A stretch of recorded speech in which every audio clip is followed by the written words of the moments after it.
Hello everybody and welcome back to Bandwagon Sports. Today I am going to be doing my first mock draft of the 2022 NHL season, version 1.0. We got so much support off the mock drafts last year and I'm so thankful and appreciative of that support. So today I'm going to officially do my 1.0 edition. I already came out with my way too early 2022 draft rankings. I'm going to be doing a top 10 today, so I do hope you enjoy. Please do smash that subscribe button, leave a like on the video if you feel like doing so, if you enjoy this content. Almost at 200 subscribers, and I'd love to get there by the end of 2021. So without further ado, let's hop in to the first mock draft of the season. So starting here off at first overall, the Buffalo Sabres select Shane Wright, center out of Kingston, currently sitting at 6'1", 187 pounds, and he's a very good power forward center. Currently has not played this year, but last year for Kingston, or last year for Team Canada, sorry, had 14 points in 5 games in the World Junior Under-18 tournament. Very, very impressed with Shane Wright and how he played last year, and I fully expect him to live up to the hype this year. Probably going to put around 90 to 100 points on the board for Kingston. He was excellent his rookie year, so I don't expect anything less this season out of him. Great power forward kind of center who can score, snipe, pass. He can do it all. Literally what I would call a franchise-defining center, and Buffalo, with Jack Eichel probably on the way out, really need someone like Shane Wright, so it's a no-brain pick for them. Shane Wright goes number 1. Now coming in here at number 2, the Detroit Red Wings will select Matthew Savoie, center from the Winnipeg Ice, and again, another player who has not played yet. WHL season starts in, I believe, 4 days, so I'm very pumped up for that. But Matthew Savoie is currently sitting at 5'10", 181 pounds, and last year for Dubuque, I don't know how to pronounce it, but the Flying Saints in the USHL, he had 38 points in 34 games, I believe, and for a player who's 16, 17 years old, very impressive USHL season. I mean, this guy for Winnipeg, again, going to have a very similar year to Shane Wright, I believe. He'll be around that 90 to 100 point mark, and this is a guy who can really do it all again. Maybe not as big of a body as Shane Wright, but he can shoot, he can pass, he has such great hockey IQ, and overall a really great offensive tool here at center for the Red Wings. And again, if you're the Red Wings, you really want to look for that future number 1 center to center Lucas Raymond, Jonathan Berggren, and those kind of guys. So Matthew Savoie, great pick here for the Red Wings. Let's move on to pick number 3. And now coming in at number 3, this may surprise a lot of people. It does not surprise me at all. I have Finnish winger Joakim Kemell. Not the Finnish winger you're expecting, I know, but Joakim Kemell going off to start the year. He's 5'11", 176 pounds, and so far for Yip in the Ligga, in 7 games played, he has 4 goals and 6 points, so he is putting up some crazy offensive numbers. And Joakim Kemell's a guy who's going to come into the NHL, pot you 30, 35 goals, and be done with it.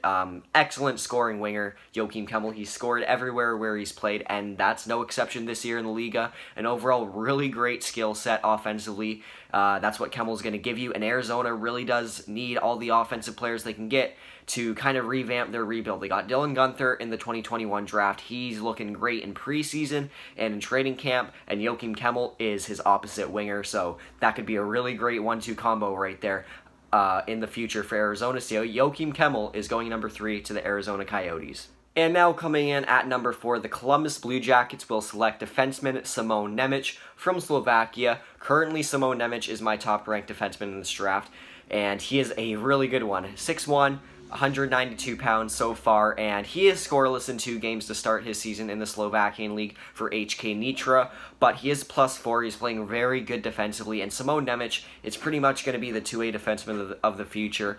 Very high offensive ceiling, very high defensive ceiling, very fluid skater, looks like a forward when he's skating over there in Slovakia. I mean, this is a guy with all the skill sets and tools to become a top-tier defenseman, an NHL All-Star, and Columbus kind of needing a few more blue line prospects, especially with just trading away Seth Jones, who was their top right-handed shot defenseman in the system. Simon Nemec can be a great replacement for Seth Jones in just 3-4 years down the line after this draft. So a great pick here for Columbus. Let's move on to pick number 5.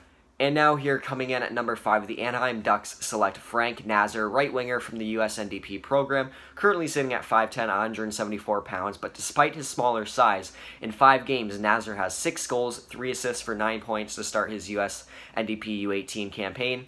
And if you're Anaheim, you're if I'm the general manager of Anaheim, I'm really looking for that perfect player to pair beside Trevor Zegras on the wing, and you're looking more for a sniper. Frank Nazar is that perfect player, high-end shot, high-end hockey IQ, and really excellent speed as well, some of the best in this draft class, and he's a guy who, paired beside the right guy, which Trevor Zegras will be the right guy, Frank Nazar definitely has 30 to 40 goal potential, 80 to 90 point kind of player, and this is a guy with, again, really high offensive instincts. Again, the size and the defensive game are going to be his downfall, but Trevor Zegras is a great two-way playmaking center who can kind of complement Nazar in his smaller size. So if I'm Anaheim, I'm drooling over this guy, especially with that USA connection. So at 5, the Ducks pick Frank Nazar.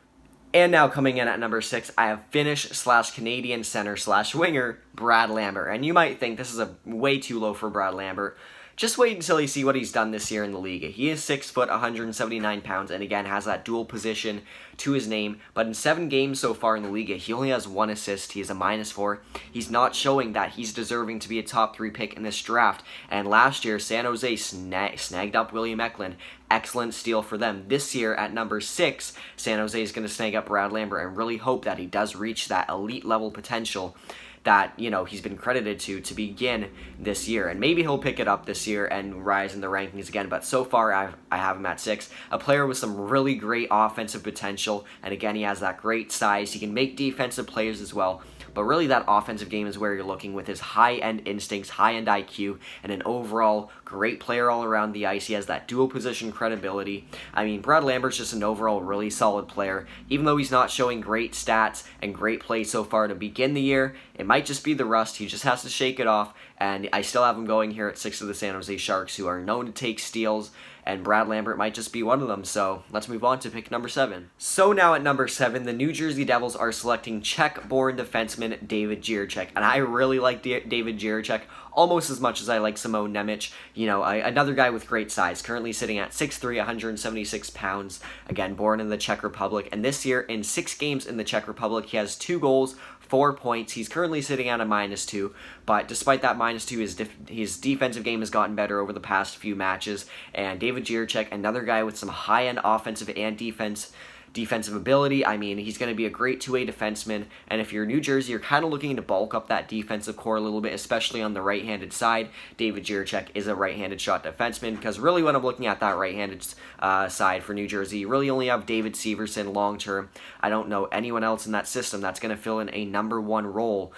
Damon Severson, obviously going to be more of a top 4 defenseman long-term for New Jersey, so David Jiricek, just an overall great pick here for New Jersey, a very great two-way defenseman, and I really like this pick for them. So let's move on to pick number 8. Here at number 8, I have the Ottawa Senators selecting left winger Juraj Slafkovsky out of Slovakia, but he is playing in the Liga, so I guess out of the Liga in Finland. But Juraj Slafkovsky is a really great player, and Ottawa, this is why I have him taking him. It might be a little bit high, but this is the reasoning. Last year, they selected Tyler Boucher, more of a bottom 6 kind of grindy offensive complementary player. Juraj Slafkovsky is the same kind of player with a little bit more offensive flair, a little bit more power, and I think a little bit more potential. I think Ottawa, what they're really trying to do right now with their higher draft picks is kind of fill out that defensive and size kind of game. I mean, you look at a team like Tampa, you need size, you need great guys like Alex Killorn to win a Stanley Cup, guys with size who can shut it down, but also have that good offensive ability, and Juraj Slafkovsky is that kind of player. So far in 6 games in the Liga, he has 1 assist for 1 point. In the U20 in 2 games, he has a goal and 3 points. So really not a huge offensive player. It might be a bit of a reach to take him here at number 8, but a player that's really going to benefit Ottawa down the line with that size, that defensive ability, and that overall offensive potential. If he reaches it, this is going to be a great pick for Ottawa. Let's move on to pick number 9. And here at number 9, I have the Seattle Kraken taking another American-born player, 2 drafts in a row with their top pick. This time it is going to be Jack Hughes, a forward that plays every position on the ice. He can play center, left wing, right wing, you name it, he'll play it. And this is a really great pick for Seattle, especially with that versatility and the high-end potential that Jack Hughes projects to have. So currently sitting at 6 foot, 165 pounds, and he is committed to the University of Northeastern. He'll be playing for the Northeastern Huskies this year in the NCAA, so we'll see how that goes for him. But last year, I really liked what I saw. 38 games played in the U18 program, 34 points, so obviously I think he's ready for that university level play. But this is a guy with decent size, good offensive abilities, and a kind of underrated defensive game. I mean, he can stop a puck here and there, but really what you're looking at with Jack Hughes is that versatility, a guy you can play every forward position on the ice. That's going to be very valuable for Seattle down the line, especially with them taking Matthew Beniers at center. I mean, you could play Jack Hughes as your second line center, your first line left wing, first line right wing, you name it, he'll play it. Very great pick here for the Kraken at number 9, a steal in my opinion. So let's move on to the final pick of this mock draft at number 10. And now here at number 10, the final pick of the mock draft, the Nashville Predators select Russian left winger Ivan Miroshnichenko. And their past 2 picks have been Russians in the first round. 2020, Yaroslav Askarov. 2021, Fyodor Zvechkov. In 2022, Ivan Miroshnichenko will make it a three-peat. So obviously, I really like Ivan Miroshnichenko. A really great skill set he has. Currently playing in the VHL. In 7 games there, he has 4 points. So no scum by any means necessary. Playing absolutely amazing. Currently sitting at 6'1", 184 pounds as well.